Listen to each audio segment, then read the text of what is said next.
Are you supposed to say Porsche or Porsche? Porsche. You're supposed to say it like that? Ugh.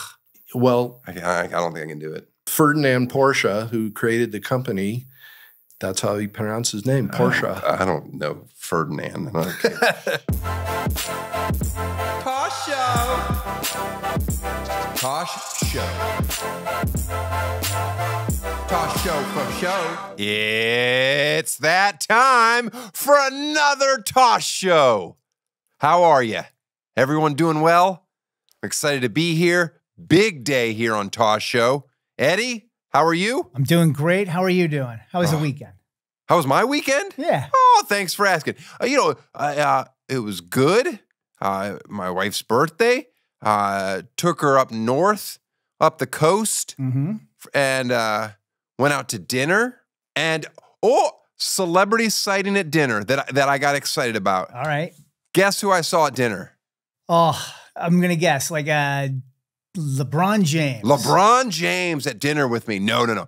Carol Burnett. Carol Burnett. 90-year-old Carol Burnett at dinner. Sat right behind me. Now, ask me who had reservations earlier, me or 90-year-old Carol Burnett? I think you. I was at 5. She was at 5:30. That was great. It was great, though. The whole time I just kept taking photos of my wife, just like real awkwardly, but just trying to get Carol Burnett in the shot. That's fantastic. I'll show you that. That's silly.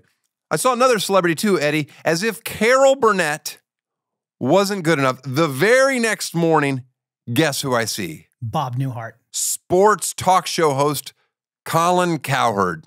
And I didn't go up and say hi. I was with my kids, and I was going to, and my wife stopped me and said, "That's not who you think it is." And I go, "That's the Colin guy. He's, we'll talk sports for a second." I'll say, "He's just sitting there. I'll talk with him for a second." And she said, "No, that's an actor." And then later she goes, "Oh, I think you were right." So Colin, know that I recognized you, and I wanted to say hi, but my wife said no, because normally I'm wrong. One time I was at a concert, and I thought Drew Carey was next to me. And I'm with my kid. I was with one of my kids at this concert and my wife. And I go, "Hey, Drew." And the guy just looks at me and goes, "What?" And I'm like, "Oh, no."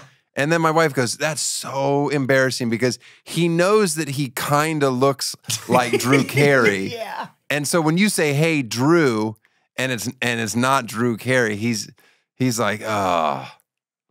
Anyway. Again. Oh, yeah. What are you going to do? You have a video for me? I do have a video.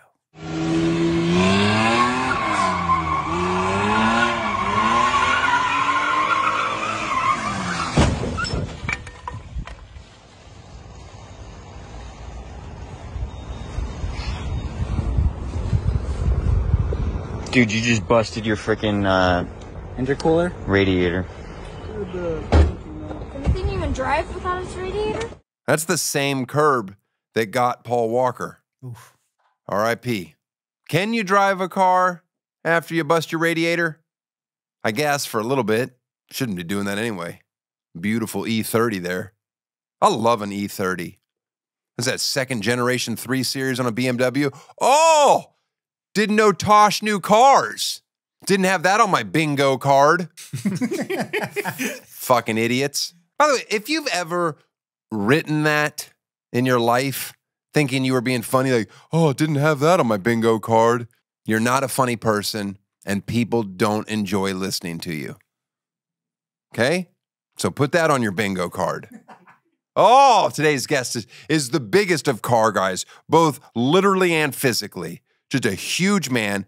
He's my car guy. He's a car broker. I never understand why anyone would go to a dealership to buy a car. You say, "Oh, because we don't have the luxury of having someone do it for you." Yes, you do.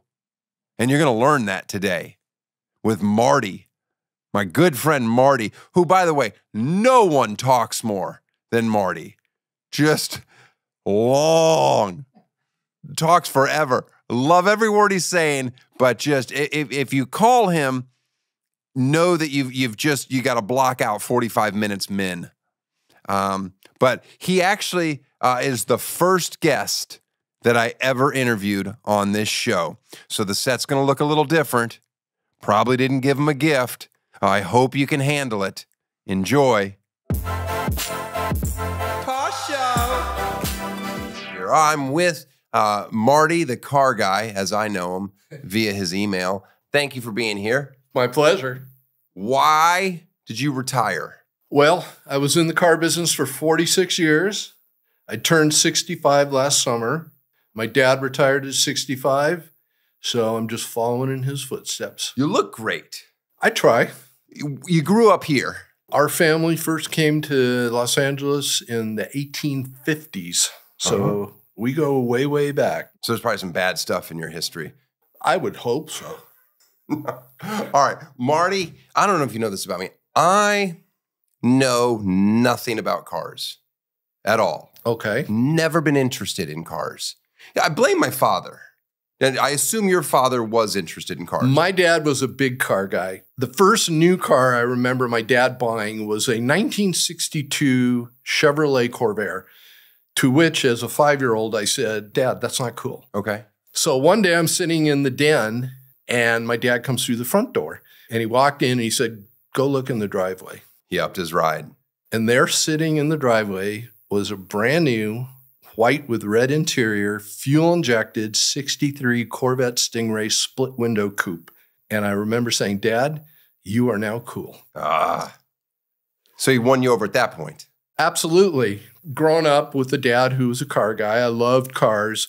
And in my younger days, I went through everything. I mean, every BMW, every Porsche, every Mercedes, you name it. I had a couple Ferraris. At what age is this? Oh, from starting at 16 up to probably 30. This is what I never understood. I mean, how do you, like, I had a car at 16 and I kept it till I was 25. It was like a Honda Civic. How long do you keep a car before you get another one? I've probably been through conservatively 500 cars in my life. Here's the thing. My father, huge car guy. Everything, knows everything about cars, knows every car, cares about it. And then as a young child, he says to me, and I can remember this, and he'll deny that this conversation happened. He said, we're going to buy a complete old Mustang beater for nothing. And you're 12 or 10 now, whatever it was. And we're going to rebuild the whole thing. And by time it'll take 6 years. And by time we're done, you'll be 16 and you'll have this car. And guess what? Never got around to it. And I never learned a thing about cars. That's why I think it's so fascinating that I found you because it isn't a world that I ever cared about at all. And people that do care about it are so passionate. And then I get embarrassed talking to them because I don't know anything. But you eliminated the one thing that is the worst thing on the planet besides the dentist. It's buying a car. People hate going to dealerships. No, it's I would rather not own a car. Like I was just like, I'll just never get a car again. Now I found you through my business manager and probably the shortest person in the world that I trust. He's been my business manager since I was 22 years old. I'm 48. And when you get a business manager, it's literally like reverting back to a child because all of a sudden you don't get mail. And your dad takes care of everything. You basically trust them with your life. Right. And people are like, oh, you can't believe you do this. Haven't you heard all the horror stories of Hollywood? It's like, of course I have, but I'm not smart enough to know how to do any of these things anyway. So, my point is, if I found out 10 years from now, he'd been stealing from me for 35 years. You know what I would say to that? All right, good. He deserves it. The guy was great. As long as he's making money for you, right? I don't care if he's making money for me. It's just like he's given me a great life. He's made the right decisions for it. Anyway, I came from nothing and got into show business and got lucky. And so then all of a sudden. Not just lucky, talent too. Well, yeah. I mean, it's mostly talent. But anytime I experience any of these perks that affords itself in this silly world of Los Angeles, I'm like, this is unbelievable. There's a guy that will just let you just say what car you want, and the next day the car arrives. I'm like, this is genius. I'm like, how much am I paying for this service? And then I was told that I'm not paying anything. Exactly right. An honest broker. A dishonest broker will tell you, this is my fee to help you get your car. And they're also getting money from the dealer. I guarantee it. So I used to call it double dipping, which I would never do. People would always ask me, well, what's your fee? How do you make money? I say, I get paid out of the deal by the dealer. And they would be, that's it? I said, that's it. Here's the thing that you should know about yourself. Now, I mean, you probably already know this, but now you're retired. So it's almost, it's like talking at someone's funeral, saying nice things about them when it's like, oh, well, why didn't you say that when they were alive? But everyone says wonderful things about you. Rob, I was talking to Rob just recently. I said, I'm going to talk to Marty. And he's like, there was no one was better at doing what he did. Well, anyway, so my point was, though, that this is just a no-brainer. If you can find an honest one, that's the trick. You know, I know a lot of brokers. There are no shortage of them in Los Angeles, and I know most of them. And for the most part, they're good. A lot of them are greedy. So I would play golf sometimes with some of the brokers. And, you know, like one guy said once on a Ford Expedition, he's like, yeah, I put the guy away for $5,000 commission. I'm like, how can you sell a Ford Expedition and make $5,000? If the guy picked up the phone, he'd kill your deal. He said, they don't pick up the phone. They just trust me. And I said, I couldn't do that to one of my customers. How did you get in to being a car broker? Well, I kind of fell into being a broker because I was something else really before being a broker. I was doing what they call gray marketing, bringing in cars that weren't available in the United States, maybe previously imported, something like a Porsche 930 Turbo. So in 1979, Porsche quit bringing them into the US. And you could buy a car in Europe for a fraction of what they did cost here, import them, legalize them, and be in it, a brand new one, for a lot less money than, say, in 1979 when that was the last year they built them. Is that illegal? Gray? It sounds like it's like close to black market. Well, it's called gray market because it's a gray area. It's not black. All right. Okay, so gray market just means it's something that wasn't originally sold here. In the case of an automobile, it has to be legalized. So the dealers, they hated guys like me because we were bringing in cars and selling them for a lot less than they were selling them for. And a lot of cars that weren't available. For instance, let's say you wanted a Mercedes SL. So at the time, it was a 380 SL. They were very underpowered. In Europe, they made a 500 SL. So they made a 5-liter V8 with a lot more horsepower. So people wanted to bring those cars in. The gray market golden years was really about 1980 to 85. The only reason it really died was because the dollar got strong against the mark and you couldn't save money. So it was like, then why do it? Okay. You're going to spend a lot of money. So you ask, how did I become a broker? Well, people that I sold cars to in 80, 81, 82, they called me and they said, hey, it's time for a new car. And I say, I'm not importing cars anymore. I didn't really know what I was going to do. And they said, well, I don't want to go into a dealer. Could you just sell my car for me and you handle the new car here? So I kind of fell into being a broker. What do people need to know? What's the minimum things people need to know when they're going to buy a car to not get ripped off? The biggest mistake people make is if they go in and say, I can afford $600 a month. You never want to say what you're willing to pay per month. Okay. That's the biggest mistake. You want to establish what they're going to sell you the car for. That's the first thing. And then once you establish that, then you want to base your payments based on that number. But there's all kinds of tricks dealers can play. They have what they call the buy rate on the money, what the bank gives it to them for. They can mark that up. They're free to mark it up. Same thing on a lease. It's a money factor. Most dealers routinely mark up the money factor. So in addition to whatever they're making on the front end of the deal, which is profit on the car, profit on whatever you buy for the car, extended warranty, whatever it might be, they're going to make money on the interest. There's no way around this. There's no way anybody can ever figure it out then. It's really difficult. Get a good broker. When they say, I need to go talk to my manager, is that a stall tactic? Or are they really actually going to get approval? They know what they're constrained by ahead of time, what areas they have to work within. So it's probably a little bit of both, but mostly it's probably BS. Okay. So I had a lady that was referred to me, and she wanted to buy a new Hyundai. Dream client. She wanted to buy it, and she wanted to put $10,000 down. And they were offering 0% financing. She said, what's my payment going to be with 10 grand down, 0% financing? And I gave it to her. But I said, since you're putting such a large down payment, they have 1.9% financing, but a $1,500 rebate. So your payment is going to go down $20 a month. You know, over 60 months, that's $1,200. She said, no, I want the 0%. I said, okay, let me give you an analogy. You're standing on a corner. I walk over to you. In one hand, I have a $1 bill, and the other hand, I got a 20. Which one are you going to take? She said, well, I'll take the 20. I said, exactly. So take the 1.9 in the rebate. She said, but I want the 0% financing. I'm not saying that that speaks volumes of all Hyundai owners,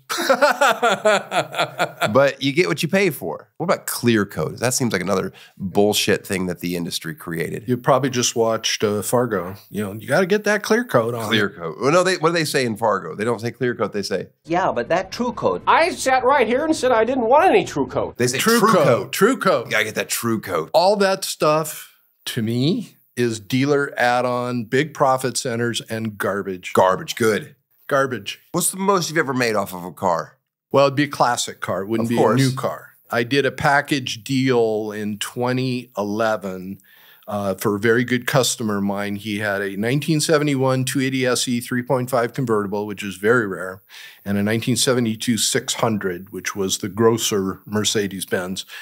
I sold both cars for $600,000. And he said, what's your fee? And I said, usually to sell a car, I charge 5%, but I feel a little guilty because that'd be $30,000.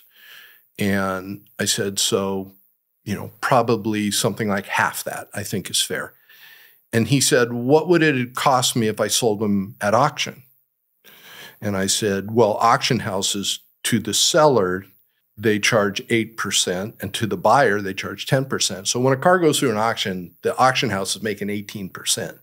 And he said, well, I think it's fair I pay you 10%. So he paid me $60,000. I like this guy. My business manager, he has a quote from you that he uses to this day, just so you know. Okay. And but he credits you. Yeah. He's not stealing it. I want you to know. Okay.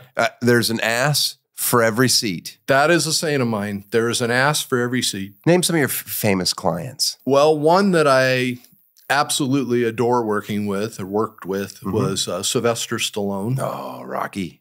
He's great. You sold a car to Dr. Dre?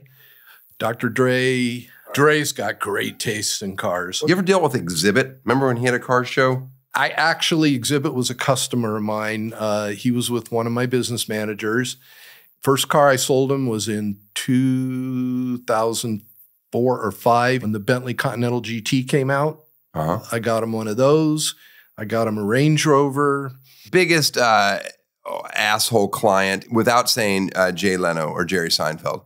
I didn't deal with them. Okay. But I will mention who was the most difficult to deal with. Difficult. Sure, that's a fair word. Mariah Carey. I never liked Mariah Carey. I never liked her music. The only music I like of hers is now when she sings live and it's like, oh my goodness, she can't sing anymore. And then I enjoy that. But who's your best client? Well, the best, I guess, could mean who have I done the most business with over the years? I don't know. Yeah, sure. Who have you done the most business with? A gentleman who is still with us, thankfully. He's going to be 89 next month. Why is he driving? He owns Paramount Health Equipment Corporation. So like in the gym, the machines that say Paramount. I've never been to a gym. Okay, look at me. Okay. So he said, you get Donald Brennan's cars. I said, I do. He said, I don't need to hear any more. Get your order pad out. And just start rattling off cars? A new 500 SEL, AMG, whole thing. For his ex-wife, who he's very friendly with, a new 500 SL.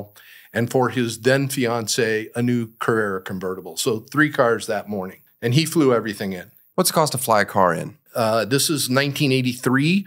It was about $7,500 each. Okay. It's not as much as I thought you were going to say. Now it's more than double that, maybe triple.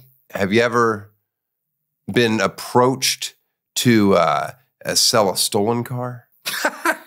No. What about this that Bring a Trailer website? Is that a good place to get a car? I've never sold anything or bought anything there. I'm familiar with the site. Actually, a friend of mine does put a lot of, he wheels and deals in classic cars. He gets crazy prices for his cars on Bring a Trailer. So if I'm looking for a deal, don't go. That's not where I should get it. Probably not. You came up to me at Saddle Peak Lodge. I did. I did. A restaurant outside of Calabasas. And you come up to my now wife and you say, oh, I hope you're enjoying that Mini Cooper. And I looked at you and went, you looked at me and I went, uh-oh, I think I just stuck my foot in my mouth. Right. It was wrong girl. Wrong girl. I got that car for someone else. You did. Oh, she was so insecure at the time, too. She's like, you're buying cars for other people? I'm like, yes. Another girl. A lot of girls in my life with cars. You got her out of a Tiguan lease and got her into a nice Audi in 24 hours. And she was like, it blew her mind. She couldn't believe you pulled it off. Like, got her broker lease, got her the new car. And it was like $18 or $19 more a month for the brand new Audi. Man, people don't realize that they can upgrade so much more for very little money. How many cars do you think you've sold? Oh, boy. You have any idea? In 46 years, averaging 300 cars a year, 14,000 cars. Yeah, that's a lot of cars. What's your daily driver? I have a 2018 Ford Raptor, which I bought new. But I also always have a secondary car for the dog. And I'm a big fan of Subaru Outback. Oh, look at you. They didn't even force you to do that. Now, Subaru and I've had a deal with Subaru for over a decade. I started with them on the show because I wasn't a car person. I one time held up a sign. I delivered your first free one to the set. Thank you. I held up a sign like, Subaru, give me a free Outback. And they did. And well, no. First, they put a poll up on their website, like, should we give Tosh a free Subaru? And then they wanted me to send it out to a large following. What I didn't want to do that. That seemed desperate. So I just kept it real quiet and didn't give them any publicity and waited till the very last minute and then had my friends and family flood the votes for the yes. And it was like 56 yes, 14 no. And they were like, this backfired horribly. But I got that free Subaru. And then over the years developed a relationship and they always would give me them. But it's gotten harder and harder to get free Subarus out of them lately. Anyway, did you race? Were you like into speed? Not per se. I have gone very fast. My record for speed in a car, this gentleman I told you about earlier, Bill Hubner, he bought in 1988 a Ferrari Testarossa.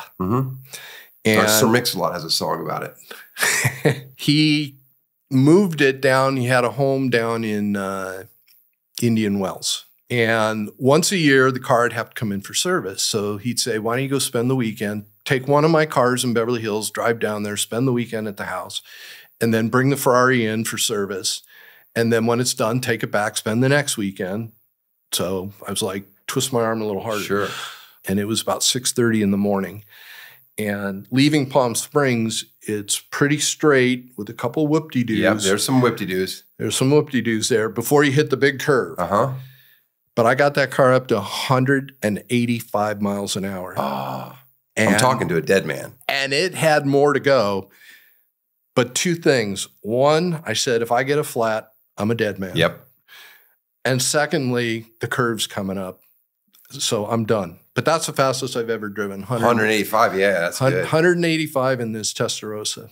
Are you a fan of the Fast and the Furious franchise? I watched the first one and that's it. It really takes off. I do have a Paul Walker story though. Oh, you do? Oh. So when the Fast and the Furious, I believe the movie had been filmed, but it hadn't been released yet. And I think it came out, what, in like 2001, something like that.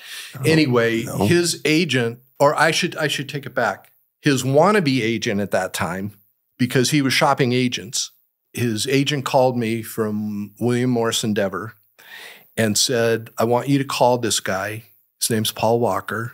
I'd never heard of him. I didn't know who it was. I want you to call him. Tell him I'll buy him a new car, whatever he wants. You serious? Dead serious. Never had an agent do anything like this. buy you a car, anything you want, up to $60,000. Okay. Well, at least they had a cap on it. Put a cap on it. So I called him and I said, so-and-so would like to buy you a car. He's like, excuse me? It's like, he wants to buy you a car. He's giving you a budget of $60,000. And at the time, he got a E-Class Mercedes. It was the V8 with the AMG package. And I think it came in at 60 grand, literally out the door. Oh, yeah. I would have gone over 1,000 and just either paid the 1,000 out of pocket or... I remember an agent. What agent is doing? That's insanity. Well, it worked. Paul signed with this guy. I remember the agent telling me, this guy is going to be the new Tom Cruise. That was his comment to me. This is going to be the next Tom Cruise. You remember that Mercedes I bought my manager? I do. What did we get her? We got her a 1977 560 SL. And this is probably, about 7-8 years ago you bought it? I don't know. Something like that. I have a picture on my phone of you driving it away from the studio. Wrecked and or not driven is what I'm what I'm positive of. The car at the time, it was close to 40 years old, and it had like 17,000 miles on it. It was literally like the day it was on the showroom floor. And I remember telling Rob, I said, I've got the best one that Daniel could buy in the world. It's not going to be cheap because it's unique. I'm very generous. Yet still, all I keep thinking about is Paul Walker's agent saying, here's $60,000. Go pick out a car. Right, and it wasn't his agent at the time. In fairness, though, his eyes were so beautiful. And I was cursed with just regular old brown eyes that nobody ever wants to dole a dollar out to. How is your memory so good? I have a photographic memory. Do you really? People say they have a photographic memory, but they don't really have a photograph. I do when it comes to stuff long ago, but not so much if you ask me what I had for dinner last night. Okay, yeah. What did you have for dinner last night? Mexican food. Oh. I had a chili relleno, a cheese enchilada, 2 taquitos, and rice and beans. Jeez Louise. Beast. What do you think of Jonathan Ward over at Icon? You like that guy? He restores those Broncos. Oh, I know Icon. Yeah. I got one of his early Broncos. Loved it. I was like, oh, this car is amazing. It's kind of understated, but it's still like, cost a fortune. Oh, he's crazy expensive, but he does beautiful work. Beautiful. And I'm like, I get this thing. And then I realized, oh, now everyone wants to talk to me about the car, and I don't know anything about the car. Right. I'm just the jerk that could afford it, and I bought. So I always lie and say it's my wife's. I'm like, people ask me, like, they're like, well, tell me about it, and I'm like, oh, it's my wife's car. I'm just driving it, and that's how I get by with that one. Those early Broncos have a gigantic cult following. Well, I didn't know that. Yeah. And then Broncos came back into production, and now I'm embarrassed to drive it almost. But I'll keep it for, I guess, ever. Is that the rule? Is that what you're supposed to do? Yeah. What are some of the most overrated cars that, in your opinion? I think of like Mercedes-Benz. They don't make a single vehicle I would buy today. I just don't find anything that they make interesting. Mm-hmm. Driving Rolls Royces, I find them embarrassing. Oh, you do? Oh, yeah. See, that'll stick with me. I'll be like, oh, Marty said that's embarrassing to be in this car. I still like Porsche 911s. All car people care about Porsches. I just would never, ever want to be in that car. They're fun to drive. I know. I mean, listen, I'm positive you're right. Are you supposed to say Porsche or Porsche? Porsche. You're supposed to say it like that? Ugh. Well, I don't think I can do it. Ferdinand Porsche, who created the company, that's how he pronounced his name, Porsche. I don't know Ferdinand. I don't give a shit. You ever fuck with boats? Boats? We had one growing up, ski boat. That's it. Never sold a boat? They're not good buys. They're not good investments. That's well, for sure. They say the 2 happiest days of a boat owner's life is the day he buys it and the day he sells it. Oh, okay. What do you think of Jay Leno and that collection? Is it nonsense? What's going on? Why is he driving around in a steam engine? That car almost cost him his life. Is that the one? Yeah. Shocking that that's not up to code. In 1911 or something. I've run into him at several different car shows. He's always been nothing but a really nice guy and a gentleman in person. I don't know him personally. Serial killer outside, I assume. No, he seems always nice. He's always been nice to me. Yeah.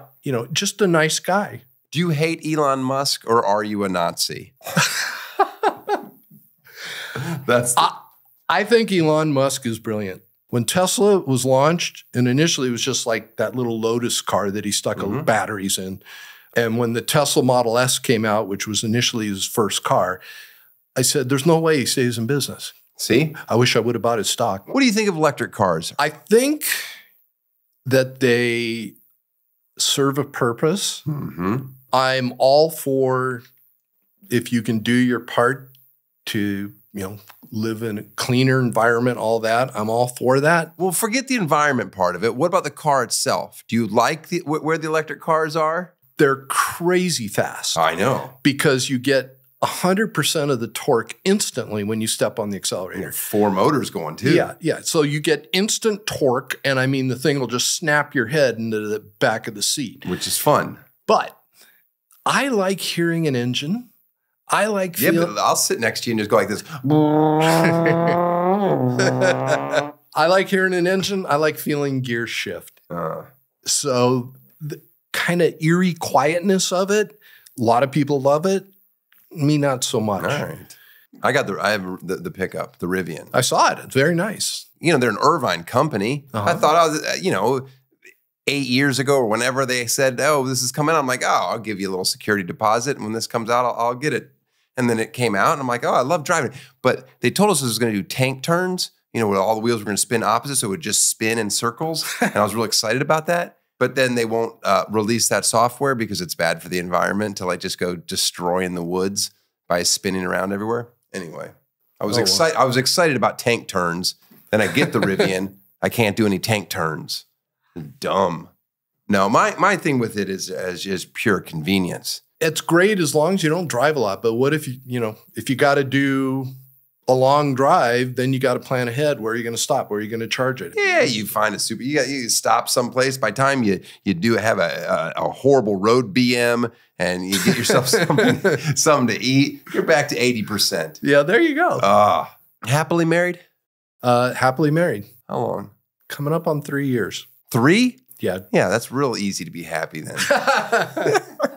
People that don't want to retire ever. I've never understood that. I can't wait to never work again. Are you enjoying retirement? I love not being in the car business anymore. I went from just this absolute passion for cars to it all became just iron.